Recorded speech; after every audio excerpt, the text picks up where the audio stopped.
బాబు అదేమిటండి దండం పెడుతున్నారు? ఏండి వారు నాకు తెలియకుండా అప్పులు ఏమైనా చేశారా? అబ్బాబే మరి చాటుగా సిగరెట్లు ఏమైనా కాల్చారా? అబ్బాబే అది ఆయనకి కాదు నా కోసం తెమ్మన్నాను. అయ్యో ఎంత మాట! మీకోసమా? అన్నగారు మీ ఆవిడ కూడా మీకు వాతన పెడుతుందా? ఇప్పుడు ఆవిడ ఊళ్ళో లేరేమిటి పాపం? అమ్మా నేను వచ్చిన పని చెప్తాను. చెప్పిన దాంట్లో తప్పేమైనా ఉంటే ఆ గరిట నా మీద ప్రయోగించండి. అబ్బబ్బే. కానీ చెప్పేది శాంతం వినాలి. అలా. 1000 అబద్ధాలు ఆడి ఒక్క పెళ్లి జరిపించమన్నారు. అలాగే ఒక్క నిజం చెప్పి మీలాంటి మంచి కుటుంబాన్ని చెడ్డ సంబంధం నుంచి కాపాడమన్నారు. ఎవరన్నారు? ఏమండి? ఎవరో అన్నారు తమరు చెప్పండి బాబు.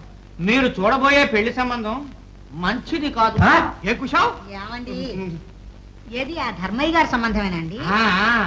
ఆ పిల్ల రాధకి ఒక ప్రియుడున్నాడు. వాడితో తోటల్లో దొడ్డుల్లో ఆటలు పాటలు. అయితే కోడల పిల్లకి పాట పద్యం కూడా వచ్చానమాట. మాకు మంచి కాలక్షేపం కదుటే. మీరు నేను ఏం తప్పు మాట్లాడానండి? సరే సరే సరే. ఏమండి మీరు చెప్పేది నిజం నమ్మడం ఎలాగా? ఏమే వీడెవడో ద్రోహి, వాళ్ళ మీద కసి కొద్దీ అబద్ధాలు చెప్తున్నాడు. నేను ఆ ధర్మయ్యకి ఎప్పుడో మాట ఇచ్చేసాను. ఏమైనా సరే ఇప్పుడు మమ్మల్ని ఏం చేయమంటారండి? అది ఆలోచించకుండానే వచ్చానంటారా? ఆ ఊళ్ళోనే ఉంది రాజా లాంటి సంబంధం. అన్నా చెల్లెలు 10,000 రూపాయల రొక్కం, ఒక ఇల్లు 2 ఎకరముల భూమి అంతా చెల్లెలి పేరు రాసేసి రంగం వెళ్ళిపోతున్నాడు. అలా చెప్పు. చూసావా ఆ సంబంధం చెడగొట్టి ఇది కుదర్చడానికి వచ్చాడు. పెట్టు వాత వాడికి. ఏమండి ఎంత అన్నారు? 10,000 రూపాయల రొక్కం. పిల్లంటారా మహాలక్ష్మి. ఎలా ఉన్నా పర్వాలేదు. చూడండి మనం ఈ ధర్మయ్య గారి సంబంధం వదిలేసి ఈ పిల్లని చూసి ఆ ముహూర్తానికి మనం తాంబూలాలు పుచ్చుకుందామని నా ఉద్దేశం. నా ఉద్దేశం అది కాదే. మనం నిజానిజాలు విచారించి అబ్బాయి ఊరి నుంచి రాగానే ఓహో నీ మాటే రైటు. శుభం. ఇకనే అయ్యగారు కూడా ఒప్పేసుకున్నారు. ఆదివారం బయలుదేరి వచ్చేయండి. అక్కడ ఏర్పాట్లన్నీ నా నెత్తి మీద పెట్టండి. నేను వస్తాను. అమ్మా మరి నా అలాగేనండి. అలాగే అయ్యయ్యో, మీరు చెప్పాలా? ఏమే నాకు ఈ కొత్త సంబంధం ఇష్టం లేదు. ఏమన్నారు? అటు అటు అటు. అమ్మా సుబ్బే కమల ముస్తాబు తెమలిందా లేదా? పెళ్లివారు వచ్చే టైం అయింది, త్వరగా తెమల్చండి. బాబా గిట్టయ్యా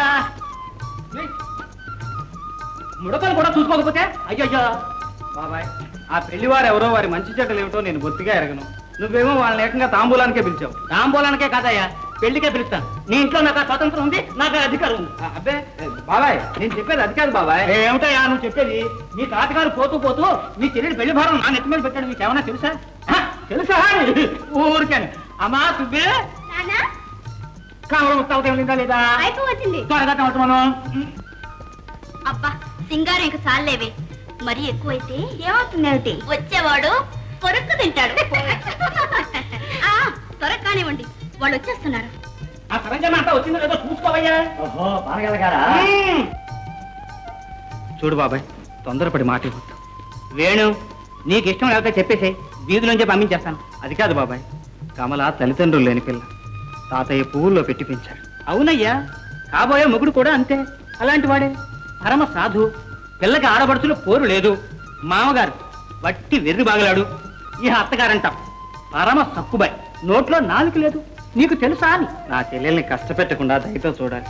నాకు కావాల్సింది అంతే బాబాయ్. అంతేనా? నా నిత్యమే పెట్టి బాబు వేణు. ఓ తాతయ్య రా తాతయ్య. మొత్తానికి చెల్లెలి పెళ్లి లక్షణంగా చేయిస్తున్నావు బాబు. స్వర్గంలో మీ తాత చాలా సంతోషిస్తాడు. దయచేయండి దయచేయండి. తాతయ్య ధర్మేమో రాలేదా? అది సరే లేవయ్యా, నీ వంతు నువ్వు పిలిచావు. ఈ వేళ ఎగేసినా రేపు పెళ్లికి వస్తారులే. రా రా రా రా. అడుగో వచ్చేసారు. అమ్మా సుబ్బి పెళ్లి వారు వచ్చేసారు. అంతా సిద్ధం చేయండి.